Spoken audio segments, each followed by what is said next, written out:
What is going on, y'all? Let's take a look at the best decks to play to finish those infinite conquests and climb those infinite ranks. In my view, the metagame can be split into several distinct categories.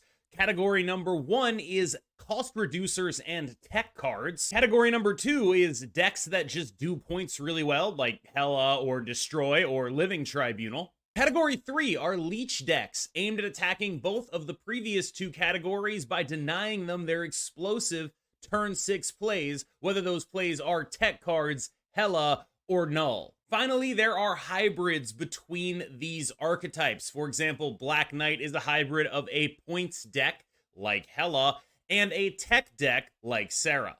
So let's get started with Sera, and it is the baseline good deck, I would say right now. A lot of the good players around me are saying, if there was a tournament, I would probably take Sera. It's a safe pick. It's a good deck. It's a reasonable and powerful deck to be playing. And I think a lot of that is just that it has a lot of value in terms of you get to play some cards that are pretty big, and then you get to play cards that beat everything your opponents are trying to do.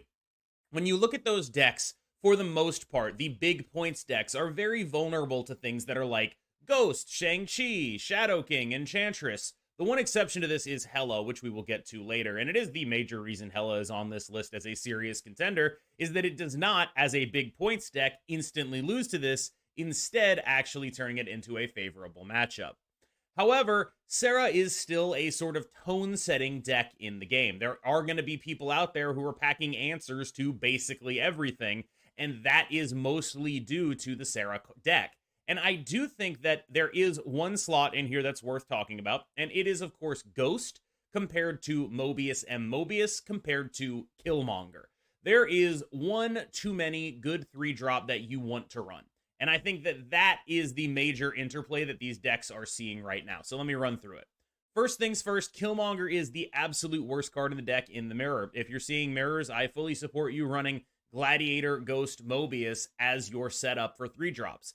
If you are seeing things that Killmonger is good against, then your decision gets a little bit harder. For example, it's become hard for me to tell if Mobius or Ghost is actually better in the mirror, because on the one hand, yeah, Mobius is great, but also it could get Enchantress, and Ghost, if it does get Enchantress, it's a much lower value Enchantress target, plus you already got 5 points instead of just the 3 from the Mobius. And Ghost is also good in the mirror if it doesn't get Enchantress, so there's this weird interplay going on where I think Mobius edges it a little bit in the mirror, but it's not as much as you think.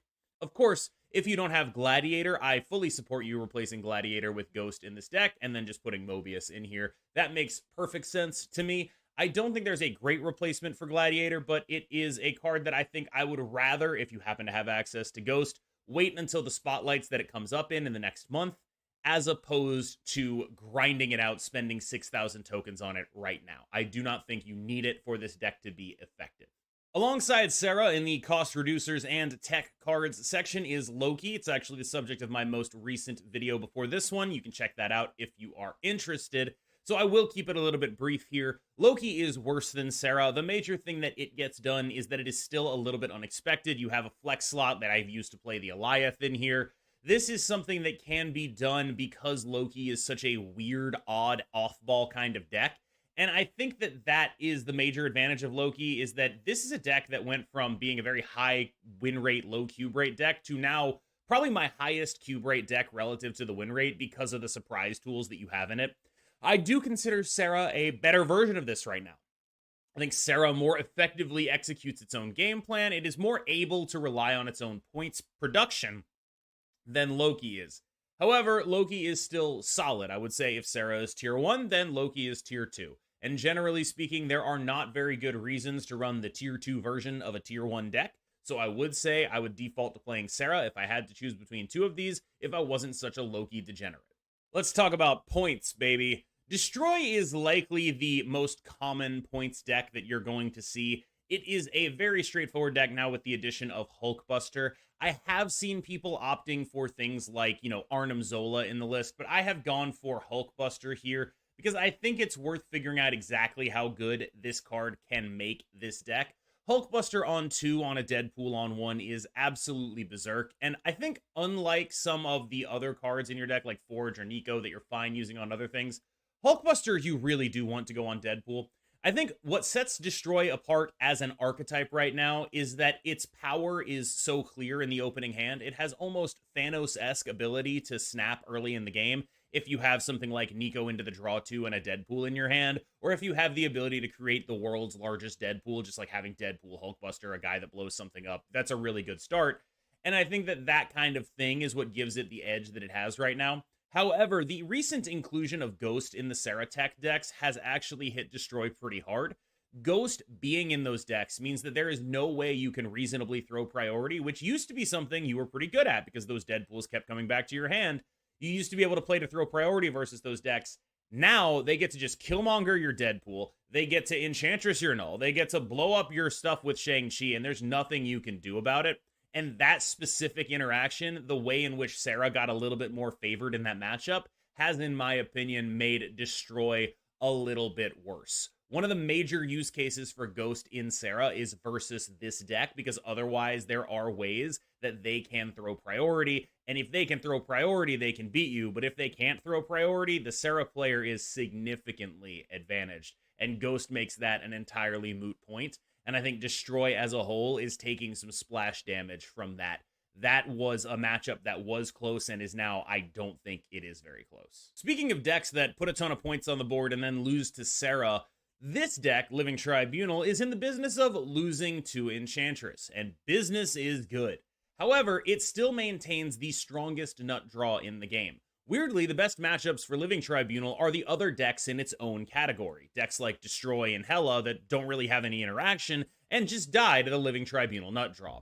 That Living Tribunal nut draw is as powerful as anything in the game has ever been, maybe even stronger, and that is what keeps this deck around. However, the preponderance of interaction and cost reducers decks like Sera, like Loki, makes this a risky choice. You want to play this into a metagame of decks that are also playing for points, but doing so in ways that are harder to interact with, but less powerful, like Hela or Destroy.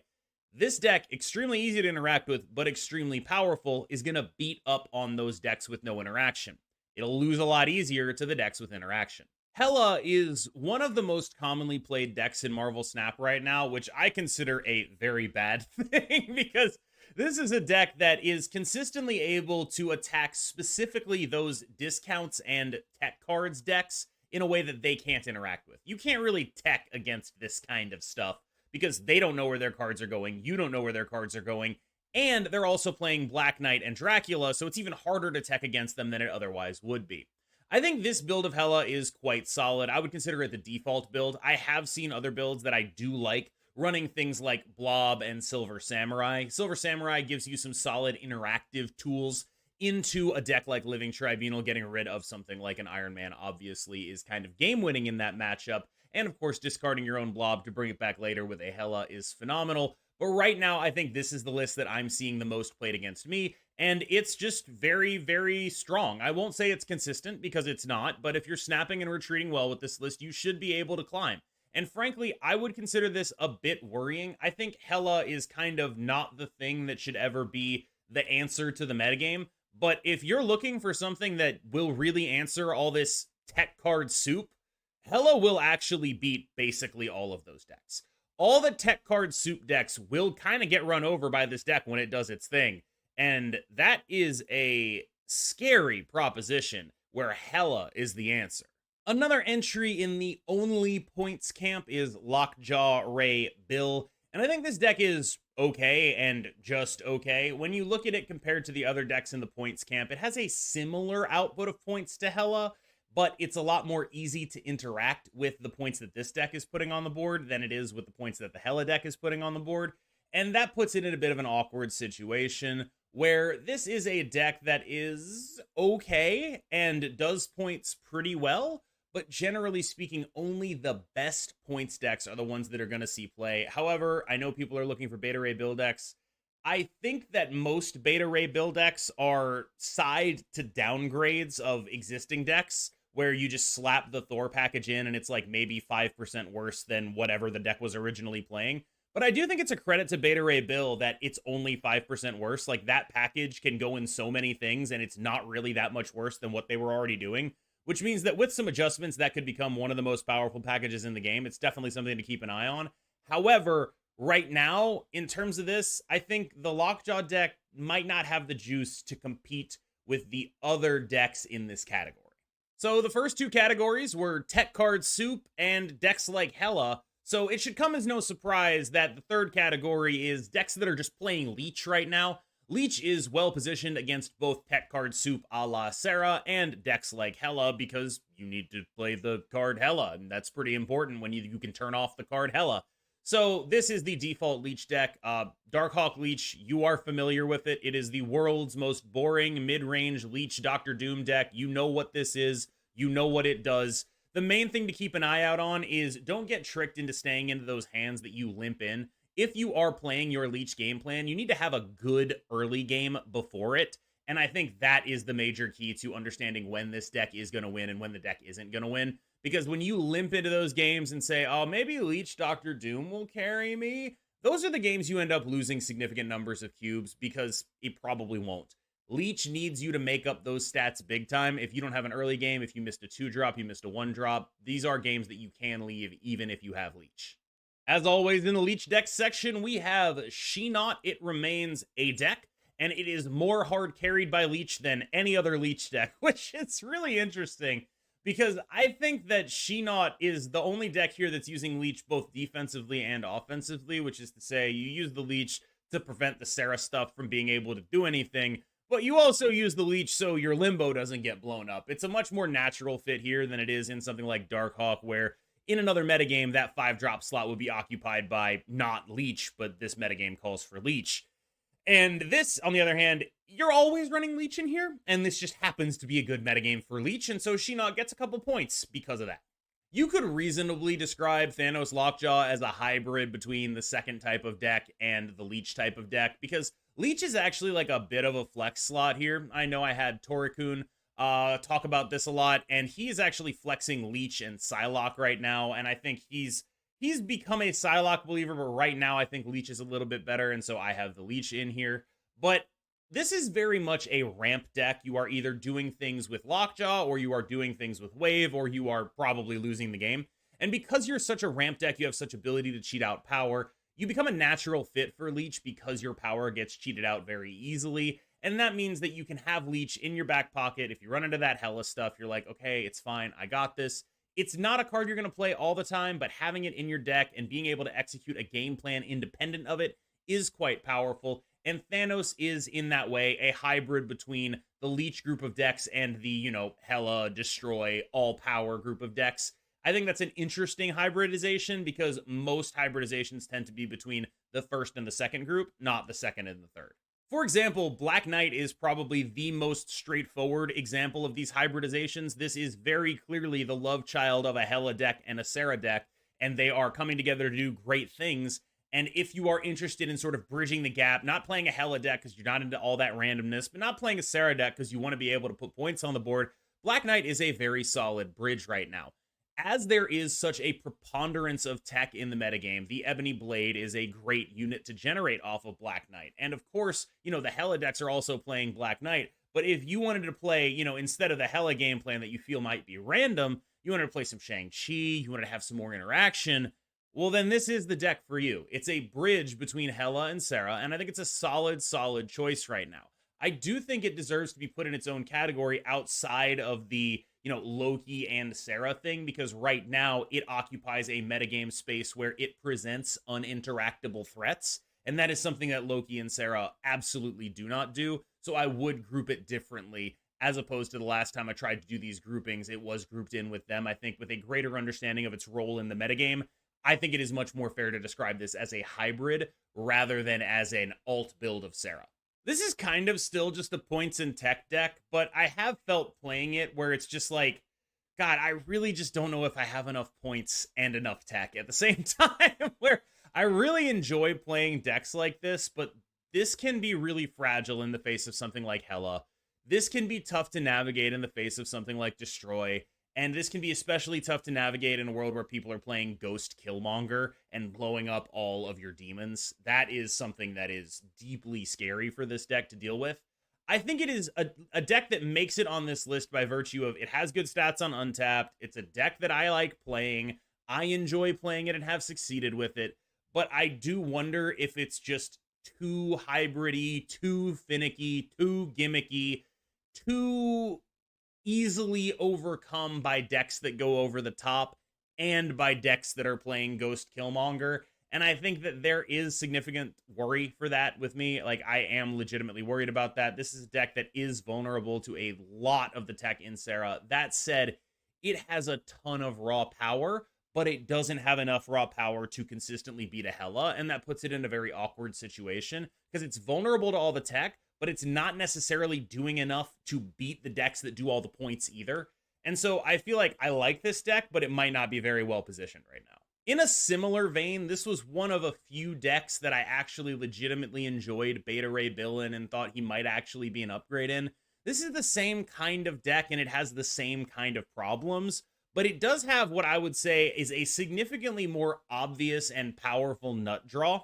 I will say, when playing this, I came to the conclusion that I wanted another early game guy, and also I wasn't really sure about the beast and bounce stuff that we were doing here. And finally, the third issue that I think I have with this deck is your 5's double 5 plan. You really want to be playing Jane on 5, and then if you are playing Annihilus, you aren't really able to get a lot out of it, except, you know, probably a 0-3, because you probably only played one of Bill or Thor, and if you played both of Bill or Thor, you get absolutely nothing out of playing the Annihilus. It's a deck that has 2 late games and has to pick one, and that I think can feel bad. But I do think there's just a lot of raw power in here if you're looking for something with legitimate chops that can try to go toe-to-toe with the decks that just do points. All right, y'all. I hope you enjoyed that breakdown of how these decks are built against each other and the major interplays between them that you're going to need to look out for. I would say right now, it is likely that Sera Tech is the best deck in the game. However, I never thought I'd say this. It could honestly be Hela. Like, Hela is remarkably well positioned right now, as is LeechHawk. I think this metagame is getting a little bit weird for me. Like, I don't think Hela is actually the best deck, but it's so well positioned against the things that are the best deck. And then there's, in turn, the Leech decks that are trying to prey on Hela and on the best decks. And it's like, this is a very interesting metagame, but not necessarily in ways that most people would find interesting to play. The metagame developments themselves are happening quite fast and I think are very interesting, but the actual games being played might not be that. Let me know what you think about that in the comments below. Are you enjoying it? I've been seeing some rumblings that people are just not enjoying how this meta plays. It's either just all tech cards or like Hela or something, and that does seem like it wouldn't be fun, I gotta say. But I gotta make sure I'm not biased because I had like one bad day on ladder, you know what I mean? So let me know in the comments. Keep me honest. Thank you so much. I've been KMBest. You've been phenomenal. Remember to like and subscribe. Hit the bell. Turn notifications on. I really appreciate when people do that. Thank you. You've been great. I'll see you in the next one.